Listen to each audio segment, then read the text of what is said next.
What is that jasad that he saw on his throne? Number one, if you want to know what is a jasad, you got to go to the Quran. Yes. And in the Quran we recall that when Nabi Musa alayhi salam took Banu Israel across the Red Sea, you remember? وَإِذْ فَرَقْنَا بِكُمُ الْبَحْرِ فَأَنْجَيْنَاكُمْ وَأَغْرَقْنَا آلَ فِرْعَوْنَ وَأَنْتُمْ تَنْظُرُونَ.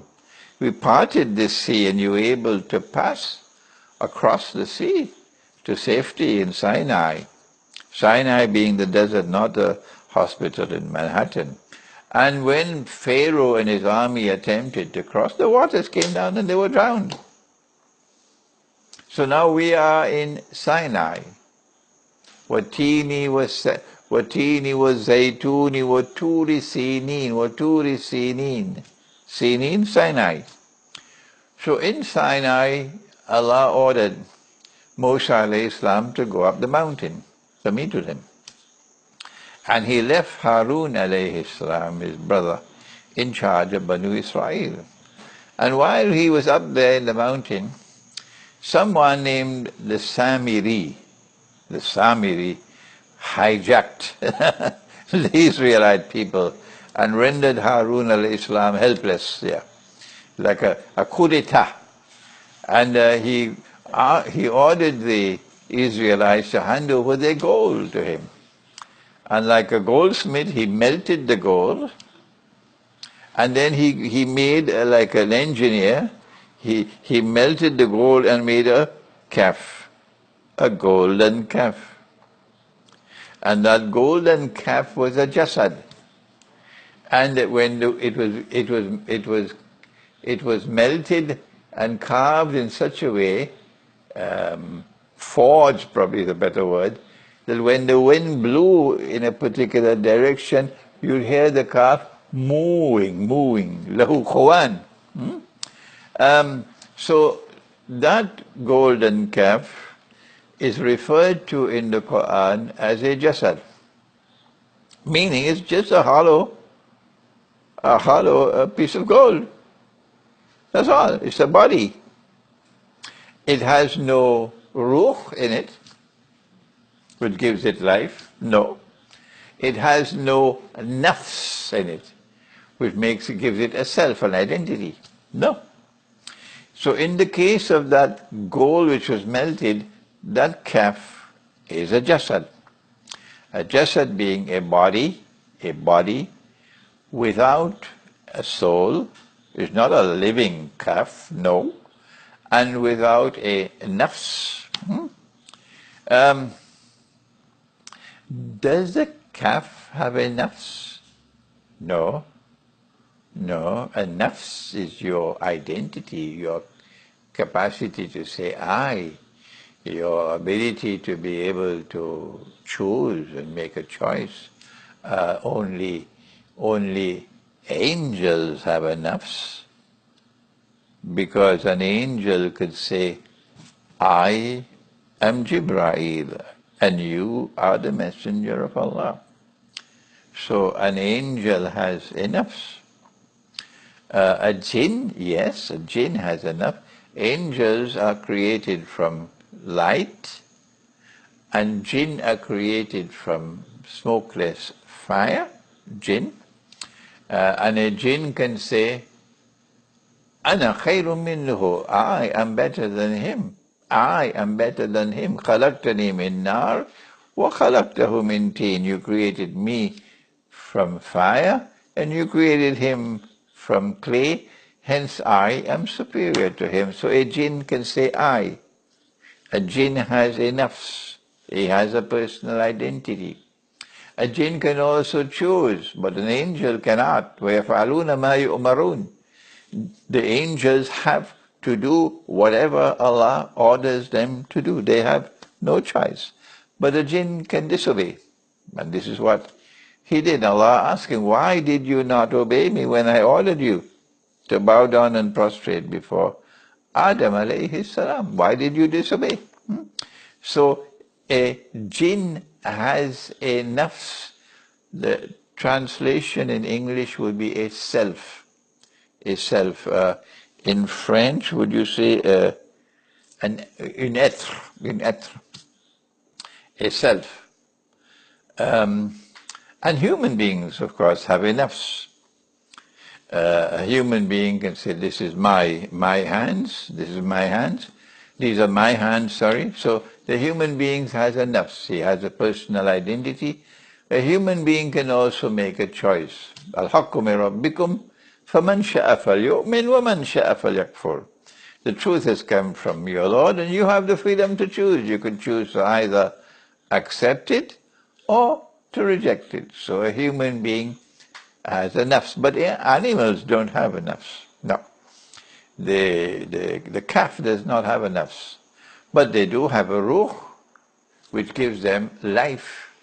And when that ruh is removed, they die. The animals die. So this jasad that the Samiri forged from gold is just a body without a soul, without a ruh. So what is that jasad on the throne of Sulaiman alayhi salam? Meaning someone who appears as a human being, but it's only a body. If you want to sit on the throne, you have to be a human being.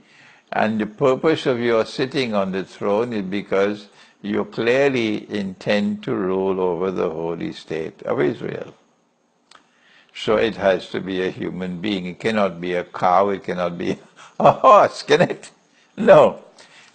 Nabi Sulaiman alayhi salam interprets what he saw on the throne. A human being on the throne who wants to rule over holy Israel. That's right.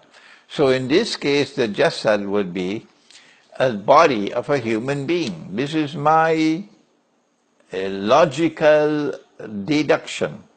If you differ with me, let me hear your views. What is the jasad? Nabi Sulaiman alayhi salam, we will see in the dua which is coming now, you will see that Nabi Sulaiman alayhi salam understood that that jasad who is sitting on his throne wants to rule over his state, holy Israel. That's right. So that jasad has to be in a human form, a human being, not a horse, not a calf or a cow, no.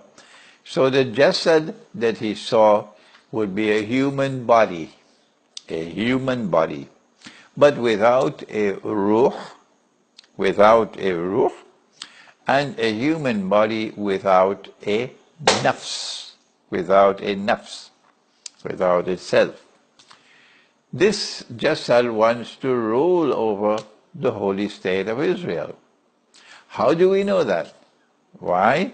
Because as soon as Nabi Sulaiman alayhi salam saw what he saw, immediately he made this dua. So you have to be able to connect the dots. When you connect the dots, then you're able to very easily recognize. I'm sorry that I have to spend so much time to explain what should be very simple for you to understand. But I have to do this. I explained to you why I'm laboring this for so long. As soon as he saw what he saw, he immediately made a dua, in which first of all he asked Allah for forgiveness, and then he asked Allah to grant him a kingdom or a state, which can belong to none after him.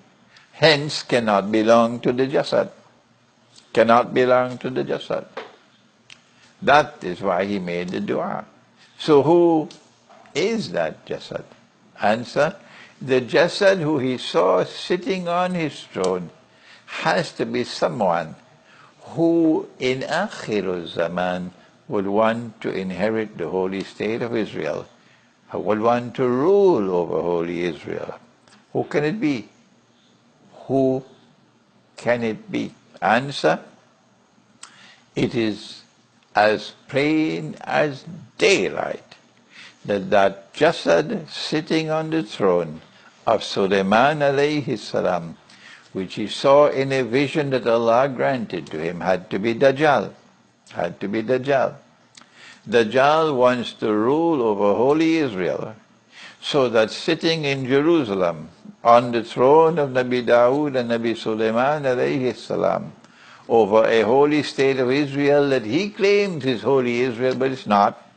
No, it will be a bogus state, because holy Israel cannot be restored. That fellow wants to claim that he is the Messiah. And in order to claim that he is the Messiah, or Al-Masih, and get the Jews to accept his claim that he is the Messiah, he has to rule over what would appear to be holy Israel. And because Sulaiman alayhi salam did not want that to happen, no, he cannot succeed in that effort of his, he made a dua to Allah to grant him his state which none can inherit after him, so that state will end. The state which was established by Dawood alayhi salam, and over which he was appointed as divinely appointed Khalifa, and over which his son Sulaiman alayhi salam ruled, that state came to an end, never to be revived. Are you listening in Iran? That state came to an end.